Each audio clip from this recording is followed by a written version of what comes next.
తెలంగాణ ప్రజలు 70% పైగా వ్యవసాయం మీద ఆధారపడ్డ కుటుంబాల అధ్యక్ష.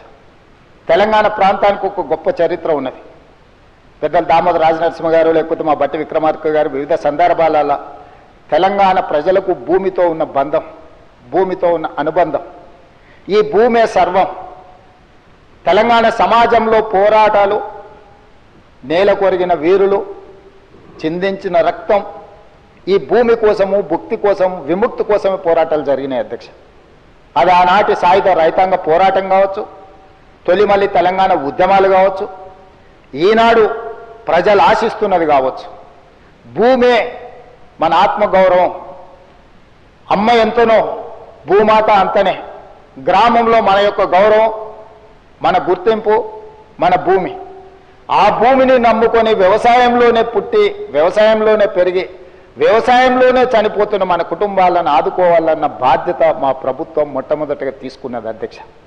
అందుకే ఎన్నికల సమయంలో 2 లక్షల రూపాయల వరకు రైతులను రుణ విముక్తులను చేసి, మీరు ఎక్కడైనా చూడండి అధ్యక్ష ఆత్మహత్యల్ని, కార్పొరేట్ కంపెనీలు లక్షల కోట్లు అప్పులు చేసిన వ్యాపారస్తులు ఎవరు ఆత్మహత్యలు చేసుకోలేదు అధ్యక్ష ఈ దేశంలో.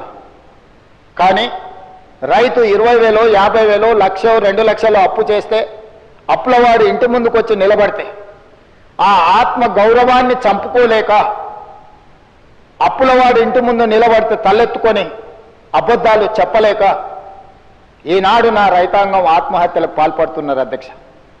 అత్యధికంగా ఆత్మహత్యలు జరగడానికి కారణం రైతులు తెచ్చుకుంటున్న అప్పులు అధ్యక్ష. అందుకే ఏ కార్పొరేట్ కంపెనీ వాడు దాదాపుగా 16 లక్షల కోట్ల రూపాయల కార్పొరేట్ కంపెనీలు బ్యాంకులకు ఎగవేత వేసి, నీరవ్ మోడీలు, లలిత్ మోడీలు, విజయ్ మాల్యాలు వేల లక్షల కోట్ల అప్పులు చేసి దేశం విడిచి పారిపోయి ఇతర దేశాలలో విలాసవంతమైన జీవితాలు గడుపుతున్నారు తప్ప ఎవరు బ్యాంకులకు పన్ను ఎగవేసి అప్పిచ్చినోడికి అప్పు ఎగవేసి ఎవరు ఆత్మహత్యలు చేసుకోలేదు అధ్యక్ష.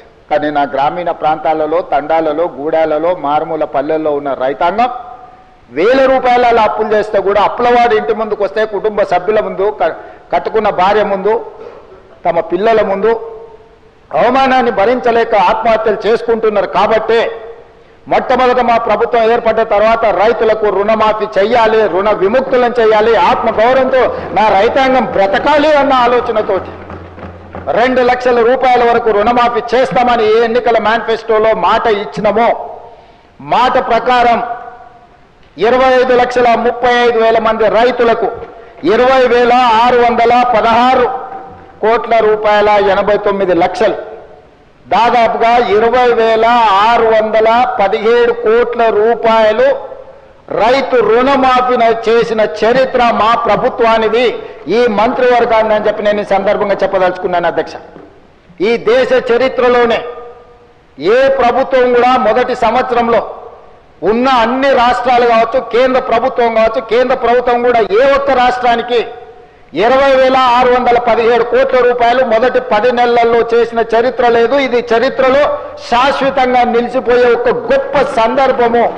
25,35,000 మంది రైతులకు 20,617 కోట్ల రూపాయల రుణమాఫీ చేసి, రైతులను రుణ విముక్తులను చేసి, ఆత్మ గౌరవంతో తలెత్తుకొని బ్రతికే విధంగా ఈరోజు రైతులకు స్వేచ్ఛనిచ్చిన ప్రభుత్వం మాది అధ్యక్ష.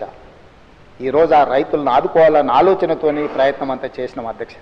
అదేవిధంగా అధ్యక్ష, గతంలో రైతు బంధు అన్నాడు, ఎన్నికలు వచ్చినప్పుడే మాత్రమే ఖాతాలలో పడేది. కానీ ఈసారి 2023 ఎన్నికల సందర్భంగా ఆనాటి ప్రభుత్వం ఔటర్ రింగ్ రోడ్డును అమ్మేసి, కోకపేట్ల భూములను అమ్మేసి, ఉన్నాయని ఊడ్చుకొని తీసుకొని పోయి రైతులకు రైతు బంధు పథకాన్ని అమలు చేయకుండా ఎన్నికల కోడ్ను అడ్డం పెట్టుకొని తప్పించుకుంటే, మా ప్రభుత్వం వచ్చిన మొదటి 3 నెలల్లోనే తమరికి తెలుసు అధ్యక్ష 7,625 కోట్ల రూపాయలు రైతు భరోసా పథకం కింద ఆ ప్రభుత్వం ఎగవేసిన రైతు భరోసా పథకాన్ని మన ప్రభుత్వం ఈరోజు అమలు చేసి మొదటి 3 నెలల్లోనే వాళ్ళ ఖాతాలు వేసింది అధ్యక్ష. అదే కాదు, ఆనాటి ప్రభుత్వం రైతు బంధు కింద సంవత్సరానికి 10,000 ఇస్తే 10,000 సరిపోదు, దీన్ని 12,000కు పెంచాలి అని రైతు భరోసా పథకాన్ని సంవత్సరానికి 12,000 చొప్పున పథకాన్ని ప్రారంభించి ఈ రోజు వాళ్ళ ఖాతాలో నగదు పడతా ఉన్నది అధ్యక్ష. మార్చి 31 లోపల మొత్తంగా వాళ్ళ ఖాతాలు వేయాలనుకున్నాం అధ్యక్ష. ఇదే కాదు అధ్యక్ష, గ్రామాలలో మీకు తెలుసు దళితులు, గిరిజనులు, ఆదివాసీలు, బలహీన వర్గాలకు సంబంధించిన వాళ్ళకి అందరికీ భూములు లేవు. వాళ్ళకు భూమి లేకపోవడం వల్ల రైతు భరోసా పథకంలో వాళ్లకు భరోసా ఇవ్వలేకపోవడం వల్ల ప్రభుత్వం ఆనాటి నా పాదయాత్రలు కావచ్చు, మిత్రులు బట్టి విక్రమార్క గారి పాదయాత్రలో భూమి లేని నిర్వాసితులు, భూమి లేని నిరుపేదలు వచ్చి అయ్యా మాకు భూమి లేదు, భూమి ఉన్న వాళ్ళకే ప్రభుత్వ సహాయం అందుతుంది, భూమి లేని మా గురించి ప్రభుత్వం పట్టించుకోవాలి కదా, మీకు బాధ్యత లేదా అని వాళ్ళు అడిగితే ఆలోచన చేసి ఇందిరమ్మ ఆత్మీయ భరోసా పథకం కింద ప్రతి కుటుంబానికి 12,000 రూపాయలు ఇవ్వడానికి నిర్ణయం తీసుకొని ఈనాడు ఉపాధి హామీ కూలీ కార్డు ఎవరికైతే ఉందో ప్రతి కుటుంబానికి ఇందిరమ్మ ఆత్మీయ భరోసా పథకంలో 12,000 రూపాయలు భూమి లేని నిరుపేదలకి ఈరోజు మన ప్రభుత్వంలో పథకాన్ని అమలు చేస్తున్నాం అధ్యక్ష. భూమి లేని నిరుపేదల యొక్క ఆత్మగౌరవాన్ని నిలబెట్టడానికి ఈరోజు నా ప్రభుత్వం ప్రయత్నం చేస్తుంది అధ్యక్ష.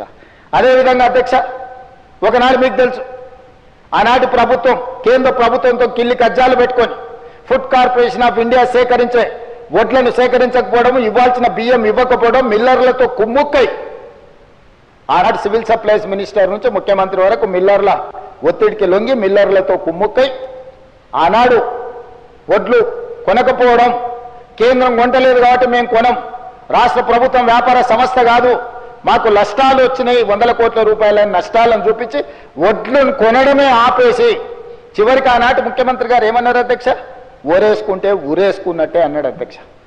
ఎవరైనా ఒక బాధ్యత కలిగిన ముఖ్యమంత్రి గారు రైతుల కష్టం వచ్చినప్పుడు ఆదుకోవాలి, అండగా నిలబడాలి. ఒకవేళ రైతులు ఆత్మహత్యలు చేసుకుంటుంటే మీరు చేసుకోవద్దు, మేము అండగా నిలబెడతాం, అవసరమైతే కేంద్ర ప్రభుత్వంతో కొట్లాడతాం, మేము వడ్లను కొనుగోలు చేస్తామని చెప్పకుండా మీరు ఊరేసుకుంటే ఊరేసుకున్నట్టు అని బరి తెగించి మాట్లాడితే మేము ప్రభుత్వం ఏర్పడ్డ తర్వాత సివిల్ సప్లైస్ మినిస్టర్గా ఉత్తమ్ కుమార్ రెడ్డి గారు మీరు వరి పండించండి, ప్రతి చివరి గింజ వరకు కొంటాం, అందులో సన్న వడ్లు పండిస్తే 500 రూపాయల బోనస్ ఇచ్చి కొంటామని చెప్పి 1,200 కోట్ల రూపాయల పైగా 1,206 కోట్ల రూపాయలు సన్న వడ్లకు బోనస్ ఇచ్చి ఈసారి పంట అత్యధికంగా పండించే రైతులు ఈ రోజు రాష్ట్ర ప్రభుత్వానికి వడ్లు 1,56,00,000 మెట్రిక్ టన్నులు అమ్మి మనకి ఈ రోజు పంట పండించారు అధ్యక్ష. అధ్యక్ష, ఒక్క సంవత్సరంలో 260 లక్షల మెట్రిక్ టన్నులు సంవత్సరంలో వడ్లని దేశంలోనే అత్యధికంగా ఉత్పత్తి చేసిన రాష్ట్రంగా తెలంగాణ రాష్ట్రం మిగిలింది అధ్యక్ష. ఆనాడు ఎవరు కష్టపడి ఏ రైతు రాత్రి మొగళ్ళు కష్టపడి పండించిన వడ్లను చూపించి ఏడ పండినా, అది సూర్యాపేటలో పండినా, అది నిజామాబాద్లో పండినా, అది కరీంనగర్లో పండినా, అది మెదక్లో పండినా ఈ కాళేశ్వరం నీళ్లతోనే ఈ పంట పండిందని ఆనాడు కాళేశ్వరం కథలుగా మనకు చెప్పింది అధ్యక్ష. కానీ కాళేశ్వరం కట్టడం కూలడం 3 ఏళ్లలో అయిపోయింది అధ్యక్ష, 1,00,000 కోట్లు ఆవిరైపోయింది. ఆ తర్వాత కాళేశ్వరం కూలిన తర్వాత ఉత్తమ్ కుమార్ రెడ్డి గారు సివిల్ సప్లైస్ మినిస్టర్గా బాధ్యతలు చేపట్టిన తర్వాత రైతులకు మేము ఒక భరోసా ఇచ్చి మీరు పండించిన వడ్లను చివరి గింజ వరకు మేము కొంటాం, మీరు సన్న వడ్లు పండిస్తే 500 రూపాయల బోనస్ ఇస్తామంటే 260 లక్షల మెట్రిక్ టన్నులు పండించి ఈరోజు రైతులకు ఇచ్చింది. కాళేశ్వరం లేకుండానే ఈ దేశంలో అత్యధికంగా ఒక్క సీజన్లో 1,56,00,000 మెట్రిక్ టన్నుల వడ్లను పండించి ఈ దేశానికి ఆదర్శంగా మన రైతులు నిలబడ్డారు. వాటన్నిటిని కొనుగోలు చేసి 3 రోజుల్లోనే రైతులకు ఈరోజు మేము వాళ్ళ నగదు వాళ్ళ ఖాతాలలోకి బదిలీ చేసాం.